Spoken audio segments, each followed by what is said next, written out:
Welcome to বাস্তু visions with Susmita. আমি সুস্মিতা ভট্টাচার্য আজকে আপনাদের সাথে একটু রিলেশন নিয়ে কথা বলবো। আমরা অনেক কিছু জীবনের বিভিন্ন পর্যায়গুলো নিয়ে আলোচনা করি, কিন্তু রিলেশনশিপ অর্থাৎ সম্পর্ক, এবং সেই সম্পর্ক যদি স্বামী স্ত্রীর সম্পর্ক হয়, প্রেমের সম্পর্ক হয়, তাহলে সেই সম্পর্ককে খুব সেন্সিটিভ একটা জায়গাকে জীবনে কিন্তু খুব সেন্সিটিভভাবেই রাখতে হয়। এটা কিন্তু আমরা প্রত্যেকে জানি।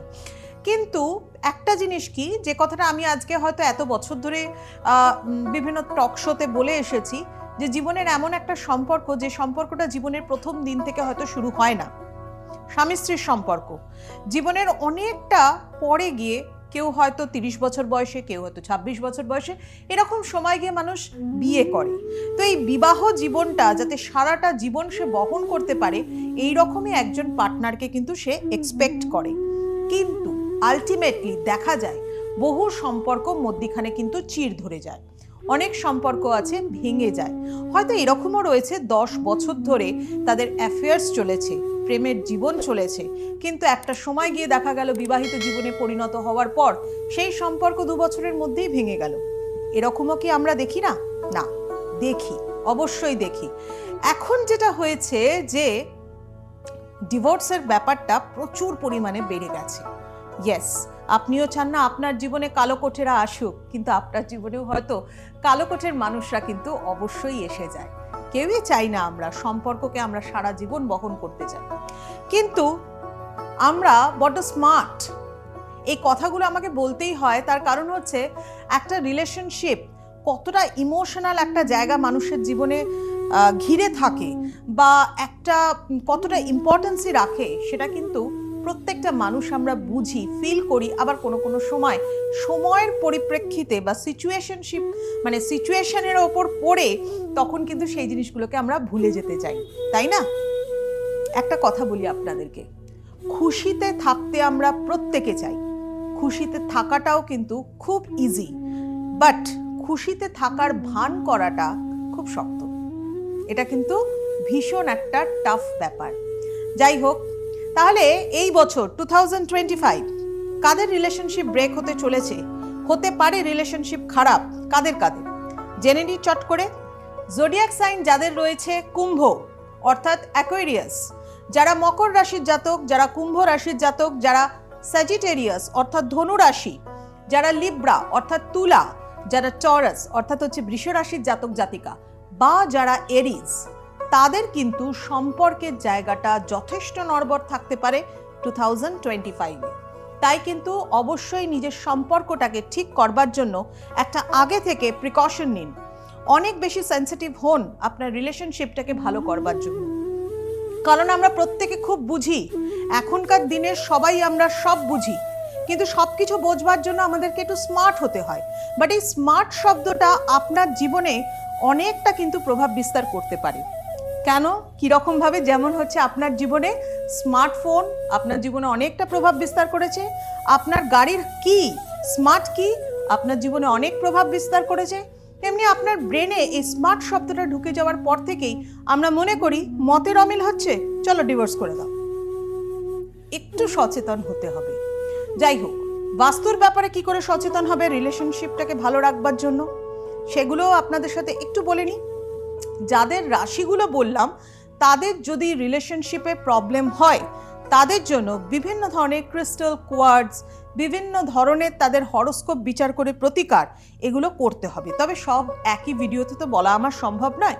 আপনারা যারা আমার বাস্তু ভিশনস উইথ সুস্মিতার এই ব্লগটা বা এই চ্যানেলটাকে যারা সাবস্ক্রাইব এখনও করেননি, তারা করে নিন। তারা অবশ্যই তাহলে সার্চ করলে বুঝতে পেরে যাবেন আমি আমার বিভিন্ন ভিডিওতে এই রিলেশনশিপ নিয়ে অনেক কিছু বলেছি, এবং বাস্তু কী করে প্রতিকার করবেন, কি করে নিজের রিলেশনশিপটাকে ভালো রাখবেন, যেটা ভেঙে যাচ্ছে সম্পর্কটা সেটাকে কি করে জোড়া লাগাবেন, বা যে সম্পর্কটা একদমই চিড় ধরে গেছেন, আপনি জীবনে আবার নতুন করে বাঁচতে চাইছেন, সেই জায়গায় কি করে ফিরে আসবেন, সবটাই কিন্তু হতে পারে সঠিকভাবে ক্যালকুলেশন, সঠিকভাবে জীবনের ইমোশনটাকে বুঝে একটা সঠিক গাইডলাইনের মাধ্যমে।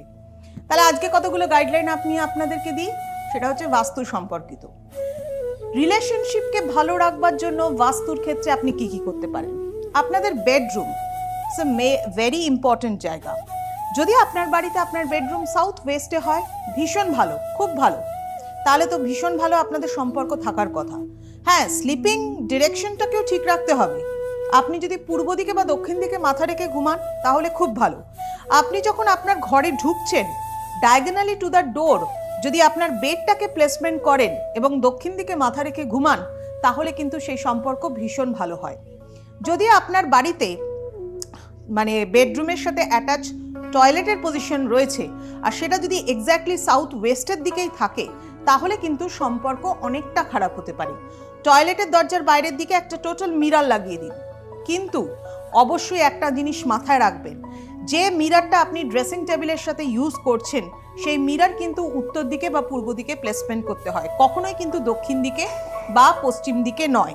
এবং তার সাথে সাথে কোনো মৃত ব্যক্তির ছবি কিন্তু অবশ্যই আপনাদের বেডরুমে রাখবেন না। মেটাল বেডটাকে অ্যাভয়েড করুন, উডেন বেড ইউজ করবার চেষ্টা করুন।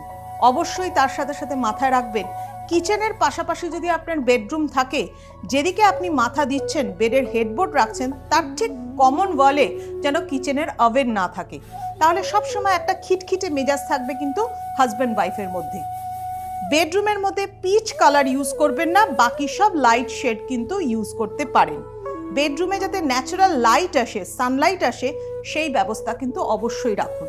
আর চেষ্টা করুন নিজেদের মধ্যে আন্ডারস্ট্যান্ডিংটাকে মেনটেন করবার, এর থেকে বড় কিছু আর কিন্তু হতে পারে না। হ্যাঁ, অবশ্যই বিয়ের আগে যদি আসেন তাহলে বলবো জটক বিচার করাবেন, কারণ অষ্টকূট বিচার করাটা খুব জরুরি। আমি একটা প্রোগ্রামটা শেষ করবার আগে একটা খুব ইম্পর্ট্যান্ট একটা জিনিস আপনাদেরকে একটু বলে যাই। মানুষের মধ্যে একটা টেন্ডেন্সি আছে, রাশিটা মিলে গেল, গণটা মিলে গেল, চলো বিয়ে দিয়ে দাও। একটা মানুষ আমি আজকে এত বছর 24 বছর ধরে প্র্যাকটিস করছি, একজন এসে বললেন গণ মিলে গেছে তো আবার কি প্রবলেম, মানে নরগণ আর রাক্ষসগণে তো বিয়ে হচ্ছে না, নরগণ আর দেবগণ বা দেবগণের সাথে আপনার রাক্ষসগণ, এরকম ভাবে মানে ম্যাচিং ব্যাপারটা যে শুধু গণে হয়, এটা যে কে বুঝিয়েছে ভগবান জানে। মানে আমার এইভাবে বলতে হয় যে শুধুমাত্র গণ বিচার করে আর শুধুমাত্রই যে রাশি বিচার করে কখনো জটক বিচার হয় না, এটা কিন্তু অবশ্যই মাথায় রাখতে হবে। যদি অ্যাস্ট্রোলজিক্যাল বিচারই করান তাহলে অষ্টকূট বিচার করতে হবে। মানে এটা এতটাই ইম্পর্টেন্ট অ্যাজ ব্লাড টেস্ট। আপনার বাড়িতে যেরকম বিয়ের আগে ব্লাড টেস্ট করাটা ইম্পর্টেন্ট, ঠিক সেই রকম ভাবে অষ্টকূট বিচার করে যদি তবে গিয়ে বিয়েটা দেওয়া হয়, তবে কিন্তু জীবনটা অনেক ভালো হতে পারে। বিকজ আমরা স্মার্ট, আমরা অনেক স্মার্টলি চিন্তা ভাবনা করি। স্মার্ট কি? স্মার্টফোন, তার সাথে সাথে স্মার্ট অ্যাস্ট্রোলজিক্যাল ক্যালকুলেশন অবশ্যই আমাদের জীবনে দরকার আছে। আজ তাহলে আসি এই পর্যন্তই, বাই।